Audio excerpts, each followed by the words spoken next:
بسم اللہ الرحمن الرحیم۔ گمنام ہیرو کے معزز ناظرین، السلام علیکم۔ آئیے چلتے ہیں کہانی کی طرف۔ میں نے اپنے بیان میں لکھوا دیا تھا کہ بڑے ذمہ دار اور مشہور سیاسی شخصیت ملک ریاض کے اشارے پر نورو ماچھی نے مجھے یرغمال بنا لیا تھا۔ بھاری تاوان وصول کرنے کی کوشش کی تھی۔ میرا اور میرے ساتھیوں کا ان سے مقابلہ رہا تھا، اور آج نورو کے بھائی نے مجھے اغوا کرنے کی کوشش کی تھی۔ میں نے سب کچھ بے کم و کاست بتا کر اب اس معاملے کو بالکل سیدھے طریقے سے ہینڈل کرنے کا فیصلہ کیا تھا۔ میں نے سوچا تھا کہ ہر چیز ریکارڈ پر آ جانی چاہیے، اس کے بعد جو ہوگا دیکھا جائے گا۔ لاشیں اٹھائی جا چکی اور دفتر خالی ہو چکا تو میں نے ٹونی کو ہدایت کی کہ صبح سے وہ سیکیورٹی کے انتظامات دگنے کر دے۔ پھر میں نے جنرل مینیجر کو اس کے گھر فون کر کے ہدایت کی کہ صبح سے وہ ہنگامی بنیادوں پر دفتر میں مرمت وغیرہ کا کام مکمل کرائے، تاکہ ملازمین خصوصاً خواتین کارکن پریشان یا خوفزدہ نہ ہوں۔ گو کہ میرے ہاں کام کرنے والوں میں خوفزدہ اور پریشان ہونے والوں کی تعداد بہت کم تھی، پھر بھی میری کوشش یہی رہتی تھی کہ انہیں حالات میں کسی غیر معمولی تبدیلی کا احساس نہ ہو۔ ان چکروں سے فارغ ہو کر میں گھر آ گیا اور کھانے وغیرہ کے بعد سو گیا، لیکن اس رات سکون کی نیند نصیب نہیں ہوئی۔ صبح کاذب کے وقت جبکہ میں گہری نیند میں تھا، ایک خاص الارم نے مجھے جگا دیا۔ میرا کمرہ ساؤنڈ پروف تھا، اس کے باوجود فائرنگ کی مدھم سی آوازیں اندر پہنچ رہی تھیں، لیکن مجھے ان آوازوں نے نہیں، الارم نے جگایا تھا۔ میری کوٹھی کی دیواروں پر خاردار تاروں کی حفاظتی باڑ تھی اور رات کے وقت ان تاروں میں کرنٹ دوڑتا تھا۔ میرے کمرے اور گیٹ ہاؤس میں الارم اس وقت بجتا تھا جب کوئی ان تاروں کو کسی بھی چیز سے چھونے یا کاٹنے کی کوشش کرتا تھا۔ ایک بار پھر میں گن سنبھال کر کمرے سے نکلا تو اندازہ ہوا کہ کچھ لوگوں نے دو طرف سے کوٹھی میں داخل ہونے کی کوشش کی تھی، ایک تو عقبی دیوار کے اوپر سے اور دوسرے گیٹ پھلانگ کر۔ رات کو میرے ہاں عموماً 2 گارڈز ڈیوٹی پر ہوتے تھے، دونوں طرف زبردست فائرنگ جاری تھی، لیکن یہ مارکا جلد ہی اختتام کو پہنچ گیا۔ اس میں حملہ آور 2 لاشیں چھوڑ کر بھاگے تھے۔ ایک اس شخص کی تھی جس نے پچھلی دیوار پر چڑھ کر تاریں کاٹنے کی کوشش کی تھی، دوسرا وہ تھا جس نے گیٹ پھلانگنے کی کوشش کی تھی۔ میرے گارڈ طارق خان نے بتایا حملہ آور 6-7 تھے۔ لاشوں سے اندازہ ہوا کہ وہ بھی ڈاکو ٹائپ ہی چیز تھے۔ میں حیران ہوئے بغیر نہ رہ سکا۔ میں سوچ بھی نہیں سکتا تھا کہ ایک ہی رات میں وہ لوگ یکے بعد دیگرے میرے دفتر اور گھر پر حملہ کریں گے۔ ان حملوں کے لیے انہوں نے کوئی خاص منصوبہ بندی بھی نہیں کی تھی، بس یوں ہی چڑھ دوڑے تھے۔ حالانکہ اب تک انہیں اندازہ ہو جانا چاہیے تھا کہ میں اتنی آسانی سے ہاتھ آنے والا شکار نہیں تھا، لیکن شاید ان پر روایتی ڈاکوؤں والی جذباتیت غالب آ گئی تھی۔ وہ شاید صرف کوئی رد عمل ظاہر کرنا چاہتے تھے، مجھے یہ بتانا چاہتے تھے کہ اتنی مار کھانے اور اتنے آدمی مروانے کے بعد بھی وہ نہ خود چین سے بیٹھیں گے اور نہ مجھے چین سے بیٹھنے دیں گے۔ لیکن یہ کوشش انہیں مہنگی پڑی تھی۔ اتنے آدمی انہوں نے مزید مروائے تھے اور ان کے ہاتھ کچھ نہیں آیا تھا۔ میں نے اس واقعے کی بھی رپورٹ درج کرا دی اور اپنے بیان میں ملک ریاض اور نورو ماچھی پر شبہ ظاہر کرنے کے ساتھ ساتھ عالم شیر کا نام بھی لکھوا دیا۔ دوسری صبح دن چڑھتے ہی میں نے DIG صاحب کو فون کیا، وہ ابھی آفس نہیں پہنچے تھے۔ گھر فون کیا تو گھر پر مل گئے۔ ان کا نام ملک شفاعت علی تھا، یعنی ملک ریاض راہی کی طرح وہ بھی ملک ہی تھے۔ میرا نام سنتے ہی بولے چودھری صاحب ضرور کوئی کام ہوگا، تبھی آپ نے صبح ہی صبح یاد کیا ہے۔ آپ ہمیں صرف اسی وقت یاد کرتے ہیں جب کوئی کام ہوتا ہے۔ پولیس والوں کے بارے میں وہ بڑی مشہور کہاوت ہے۔ میں نے کہا ملک صاحب میری بات کاٹتے ہوئے بولے نہ ان کی دوستی اچھی نہ ان کی دشمنی اچھی۔ جی ہاں، آپ سے بہتر اس محاورے کی حقیقت سے کون واقف ہوگا؟ میں نے ہنستے ہوئے کہا میں اسی پر عمل کرنے کی کوشش کرتا ہوں، نہ آپ سے زیادہ دوستی گانٹھنے کی کوشش کرتا ہوں اور نہ ہی ہم نے کبھی آپ سے دشمنی مول لینے کا سوچا ہے۔ آخر ہمیں اسی شہر میں رہنا ہے۔ ملک صاحب نے خوش دلی سے کہکہا لگایا اور کہا چودھری صاحب اصل میں اس شہر میں آپ ہی جیسے لوگوں کو رہنا ہے، ہمارا کیا ہے، ہم تو ملازم آدمی ہیں، آج یہاں کل وہاں، ہمارا تو کبھی کبھی محکمہ تک بدل جاتا ہے۔ آپ کہیں بھی رہیں ملک صاحب، بادشاہی تو آپ ہی جیسے لوگوں کی رہتی ہے۔ آپ فرما رہے ہیں کہ ہم جیسے لوگوں کو ہی اس شہر میں رہنا ہے، جبکہ کچھ لوگ ہمیں اس شہر سے نکالنے پر تلے ہوئے ہیں۔ آپ کی بادشاہی میں ہمارے ساتھ کچھ اچھا سلوک نہیں ہو رہا ہے۔ کیا ہوا چودھری صاحب، آپ کی طرف کس نے آنکھ اٹھانے کی جرت کر لی؟ آپ نے تو قانون کے دائرے میں رہتے ہوئے اپنے آپ کو اتنا مضبوط کر رکھا ہے کہ آپ سے الجھ کر کوئی پچھتانے کے سوا کچھ نہیں کر سکتا۔ وہ تو درست ہے، لیکن بعض اوقات قانون کے دائرے میں رہنا بھی مہنگا پڑنے لگتا ہے۔ اس کے علاوہ کچھ لوگ ایسے بھی ہوتے ہیں جو بستر مرگ تک پہنچنے سے پہلے نہیں پچھتاتے، بلکہ بعض لوگ تو زندگی میں کبھی پچھتائے بغیر ہی اس دنیا سے رخصت ہو جاتے ہیں۔ میں چاہتا ہوں کہ قانون کے دائرے میں رہتے ہوئے ہی ایسے لوگوں کا کوئی بندوبست ہو جائے۔ ہوا کیا چودھری صاحب؟ ملک شفاعت علی نے تشویش سے پوچھا۔ میں نے قدرے ترمیم کے ساتھ انہیں تمام واقعات سنائے اور کہا،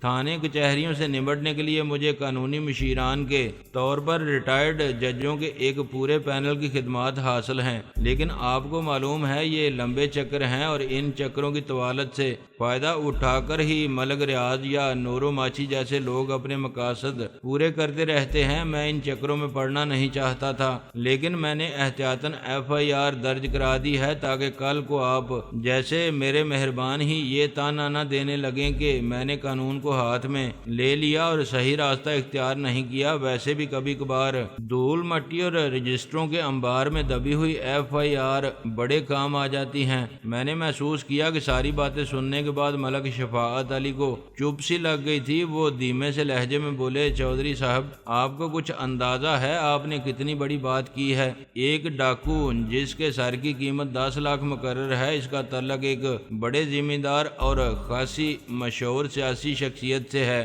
یہ ایک بہت بڑا الزام ہے، اگر یہ بات پریس میں آ گئی تو خوفناک ہنگامہ کھڑا ہو جائے گا۔ آپ میری پوری رام کہانی سننے کے بعد بھی اسے الزام ہی کہہ رہے ہیں ملک صاحب؟ میں نے قدرے حیرت سے پوچھا۔ معاف کیجیے گا چودھری صاحب، کسی بھی تنازع کا عدالت سے فیصلہ ہونے سے پہلے اس قسم کی ہر بات ہمارے لیے الزام ہی ہوتی ہے۔ ہماری کوشش ہوتی ہے کہ ہر معاملے ہر مرحلے پر قانونی اور ٹیکنیکل زبان ہی استعمال کریں۔ خیر، یہ آپ کے قانونی اور ٹیکنیکل زبان استعمال کرنے پر تو مجھے کوئی اعتراض نہیں، لیکن کم از کم آپ کے ذہن میں تو ہر معاملے کی سچی تصویر ہونی چاہیے۔ ہمارے ذہن میں کیا ہے اور کیا نہیں، اس سے کوئی فرق نہیں پڑتا چودھری صاحب، ملک شفاعت نے ٹھہرے ٹھہرے لہجے میں کہا۔ ہم سرکار کے ملازم ہیں، قوانین، ضابطوں اور قاعدوں کے شکنجوں میں جکڑے ہوئے مجبور لوگ، ہمیں ہر کام ایک خاص دائرے میں رہتے ہوئے کرنا ہوتا ہے۔ یہ کام کرنے کی نہیں، کام نہ کرنے کی باتیں ہیں ملک صاحب، میں نے قدرے سرد لہجے میں کہا۔ جب آپ لوگ کسی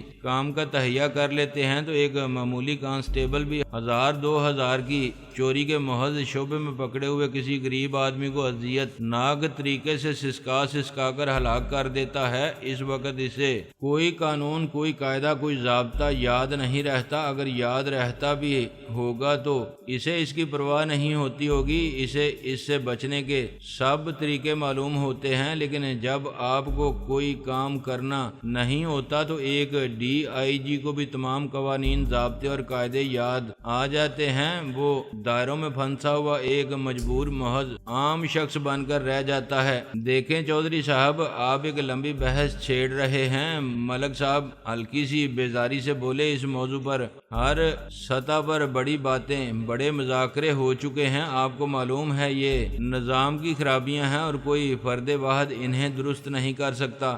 آپ کو یہ بھی معلوم ہے کہ میں کوئی جاہل سا پولیس والا نہیں، بار اٹلا ہوں، CSS ہوں، 4 سال باہر رہ کر آیا ہوں۔ آپ کی طرح میری بھی شدید خواہش ہے کہ اس ملک میں قانون کی حکمرانی ہو، ہر کام قاعدے قانون اور قرینہ سلیقے سے ہو، اور میں کم از کم اپنے ڈپارٹمنٹ کو سدھارنے کی اپنی سی کوشش بھی کر رہا ہوں۔ لیکن اس ملک میں کسی بھی چیز کی اصلاح سب سے مشکل کام ہے۔ آپ اپنے اڑوس پڑوس میں جھانک کر دیکھیں ایک آدمی کا اگر 6 افراد کا کنبہ ہے تو وہ اسے صحیح طرح نہیں چلا سکتا۔ ان 6 آدمیوں میں سے کسی کا منہ کسی طرف ہوگا، کسی کا کسی طرف، کسی کی کوئی رائے ہوگی، کسی کی کوئی اور رائے ہو۔ زندگی کے بارے میں ہر ایک کا نظریہ اور ہر ایک کا طرز عمل مختلف ہوگا۔ ایک شخص جب 4-6 آدمیوں کے کنبے کو اپنی مرضی کے مطابق صحیح طرح نہیں چلا سکتا تو آپ کیسے توقع کرتے ہیں کہ کوئی اتنے بڑے محکموں اور پھر اتنے بڑے ملک کو صحیح طرح چلا سکے گا؟ اور پھر ان کاموں میں بہت سا وقت بھی چاہیے ہوتا ہے۔ اکثر یہ ہوتا ہے کہ ایک شخص ابھی کسی محکمے کے ایک کونے سے تھوڑا سا کچرا صاف کر کے فارغ ہوتا ہے، ذرا سکون کا سانس لیتا ہے، اور عین اسی وقت اس کا کہیں اور تبادلہ ہو جاتا ہے۔ بے شمار مسائل ہیں چودھری صاحب، جو جس کرسی پر بیٹھا ہے وہی وہاں کا حال بہتر جانتا ہے۔ ان سب باتوں سے میں اچھی طرح آگاہ ہوں ملک صاحب، میں نے نرم لہجے میں کہا، لیکن ملک یا محکموں کو کوئی ایک شخص نہیں بلکہ ایک پوری مشینری چلاتی ہے۔ وہی تو میں عرض کر رہا ہوں۔ ڈی آئی جی صاحب میری بات کاٹتے ہوئے بولے کہ مشینری درست نہیں ہے، اس کی حالت بہت خراب ہے۔ میں صرف یہ جاننا چاہتا ہوں ڈی آئی جی صاحب، میں نے ایک ایک لفظ پر زور دیتے ہوئے کہا کہ آپ کو میری بات کا یقین ہے یا نہیں؟ نورو ماچھی اور اس کا گروہ ملک ریاض کا ہر اول دستہ ہے، یا یوں کہیے کہ ہر اول دستہ تھا۔ میں نے اس کی کمر توڑ دی ہے، لیکن یہ سب کچھ خود حفاظتی کے سلسلے میں ہوا ہے۔ آپ کہہ رہے ہیں کہ ملک ریاض اور نورو ماچھی کے گٹھ جوڑ کی بات اگر پریس میں آ گئی تو بڑا ہنگامہ کھڑا ہو جائے گا۔ مجھے حیرت اس پر ہے کہ یہ بات ابھی تک پریس میں آئی کیوں نہیں؟ اگر اب بھی آئی تو بڑی تاخیر سے آئے گی۔ چودھری صاحب، کسی بات پر یقین رکھنا اور بات ہے، اسے عدالت میں ثابت کرنا اور بات۔ ملک شفاعت علی نے نہایت تحمل سے گویا مجھے سمجھانے کی کوشش کی۔ اگر یہ بات عدالت میں ثابت ہوئے بغیر پریس میں آ گئی تو بہت سے لوگوں کو لینے کے دینے پڑ جائیں گے۔ کیوں؟ میں نے تیکھے لہجے میں پوچھا۔ میں صوبائی حکومت کا ملازم ہوں چودھری صاحب، بعض معاملات میں مجھے بہت محتاط رہنا پڑتا ہے۔ ملک ریاض کی پارٹی بہت چھوٹی ہے، لیکن اس قسم کے لوگوں کے پاس نہ جانے کیا جادو ہوتا ہے۔ ملک ریاض کی مرکز میں بھی بڑی دور دور تک پہنچ ہے۔ مجھے تو یہ بھی رپورٹ ملی ہے کہ اس الیکشن میں اپنے حلقے سے اس کے کامیاب ہونے اور فیڈرل منسٹر ہونے کے بڑے قوی امکانات ہیں۔ ان معاملات میں آج کل سیاسی طاقتوں کے درمیان پہلے ہی سے معاہدے طے پاتے جا رہے ہیں۔ ڈی آئی جی صاحب، میں نے خاص طور پر انہیں نام کے بجائے عہدے سے مخاطب کیا۔ کم از کم مجھے آپ کے منہ سے اس طرح کی باتیں سننے کی توقع نہیں تھی۔ ایک طرف آپ بات کرتے ہیں کہ آپ بھی میری طرح اس ملک میں قانون کی عملداری اور کوئی طریقہ کرینہ دیکھنا چاہتے ہیں، اور دوسری طرف آپ اتنے بڑے عہدے دار ہوتے ہوئے محض اس بنا پر ایک شخص سے خائف ہیں کہ وہ بہت بڑا ذمہ دار اور سیاسی اثر و رسوخ کا مالک ہے۔ کیا ان دونوں خصوصیات کا مطلب یہ ہے کہ وہ جو چاہے کرتا پھرے، ڈاکوؤں کے گروہ پالے، دولت مندوں کو اغوا کرے، ان سے بھاری تاوان وصول کرے، قتل و غارت مچائے، لوگوں کے گھروں اور دفتروں پر حملے کرائے، ان سب چیزوں کا لائسنس مل جاتا ہے اسے؟ ڈی آئی جی صاحب خاموش رہے۔ شاید وہ اس وقت میرے لہجے پر اپنا غصہ ضبط کرنے کی کوشش کر رہے تھے۔ میں نے بات جاری رکھتے ہوئے کہا، ملک صاحب، میں اس وقت بڑا حیران ہوا تھا جب وہ مغرور ڈاکو بڑے معززانہ لباس میں ملک ریاض کے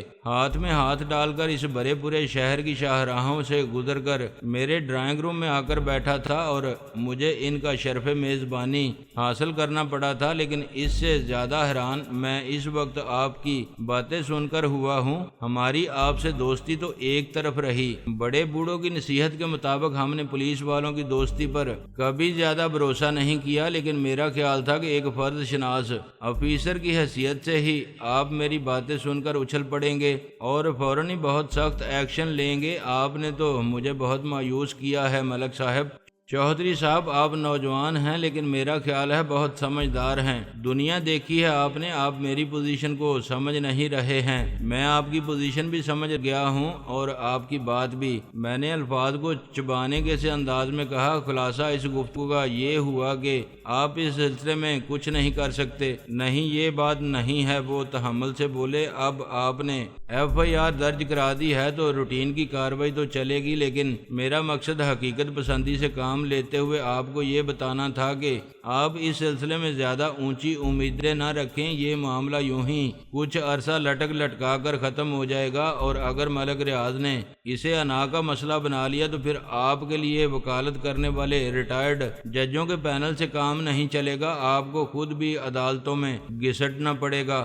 ملک صاحب، ایک ملک کو دوسرے ملک سے اتنا بھی مروب نہیں ہونا چاہیے۔ میں نے تنزیہ ہنسی کے ساتھ کہا، جاگیرداری، سیاسی اثر و رسوخ اور خطرناک ڈاکوؤں سے گٹھ جوڑ ہی سب کچھ نہیں ہوتا، طاقت کے اور بھی بہت سے ذرائع ہوتے ہیں۔ ہر صنعت کار اتنے بے دست و پا اور نازک بھی نہیں ہوتا جتنا عام طور پر سمجھا جاتا ہے۔ مجھے معلوم ہے چودھری صاحب، آپ بے دست و پا اور نازک نہیں ہیں، آپ کے بارے میں زیادہ نہ صحیح کچھ نہ کچھ خبر تو رکھتا ہوں۔ ملک صاحب بولے، ہاں، شرفاء کے بارے میں خبر رکھنے کے سلسلے میں تو آپ یقیناً بہت مستعد ہوں گے۔ میں نے کہا، سر، یہ طنز و مزاح اچھا نہیں ہے، بیلٹ سے نیچے وار نہ کریں، یہ کھیل کے اصولوں کے خلاف ہے۔ ملک صاحب نے انگریزی میں کہا، سر، آپ بیلٹ کی بات کر رہے ہیں، یہاں تو معاملہ پگڑی اور شملے تک پہنچ رہا ہے۔ ملک صاحب نستعلیق اردو اور انگریزی میں گفتگو کرتے تھے، اس لیے میں نے جلدی سے کہا، شملے کو غالباً اردو میں ترا کہتے ہیں، ہم سمجھتے تھے ہم اب بڑے صنعت کار، بڑے بزنس مین ہو گئے ہیں، اب ہم بھی ترا ذرا اونچا کر کے پھر سکتے ہیں، لیکن پتہ چلا کہ ترا اب بھی جاگیردار کا ہی اونچا رہے گا، اور وہ بھی اشتہاری بدماش جاگیردار کا۔ چودھری صاحب، جذباتی باتیں نہ کریں اور معاملے کو طبقاتی رنگ نہ دیں، میں کچھ نہ کچھ ضرور کروں گا، لیکن میں احتیاطاً آپ کو لمبی چوڑی امیدیں دلانا نہیں چاہتا۔ میری پوزیشن ویسے بھی آج کل کچھ اچھی نہیں ہے، میں آئی جی صاحب کی گڈ بکس میں نہیں ہوں۔ انسان کو صرف کام اچھا کرتے رہنا چاہیے اور گڈ بکس میں ہونے یا نہ ہونے کی پرواہ نہیں کرنی چاہیے۔ میرا خیال ہے آپ اب اس مقام پر ہیں کہ آپ کے لیے ان باتوں سے فرق نہیں ہونا چاہیے۔ معذرت کر کے کہوں گا چودھری صاحب، آپ کا خیال غلط ہے۔ سرکاری ملازمین کبھی اس مقام پر نہیں پہنچتا کہ اسے کسی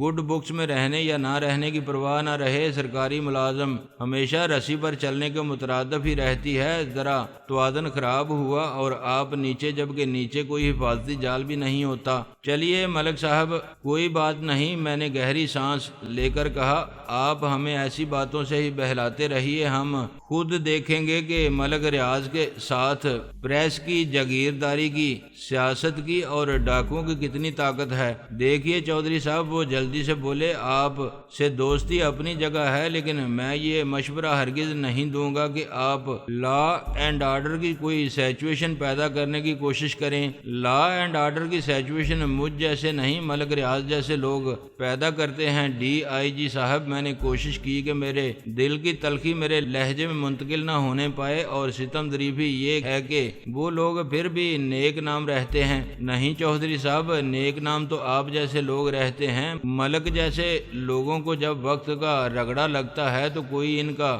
پرسان حال نہیں ہوتا، ان کی کوئی سی بھی طاقت ان کے کسی کام نہیں آتی۔ ملک شفاعت صاحب کے لہجے میں قدرے خلوص تھا، اور آپ لوگ آرام سے بیٹھے اس وقت کا انتظار کرتے رہتے ہیں۔ میں نے ہلکی سی ہنسی کے ساتھ کہا اور فون بند کر دیا۔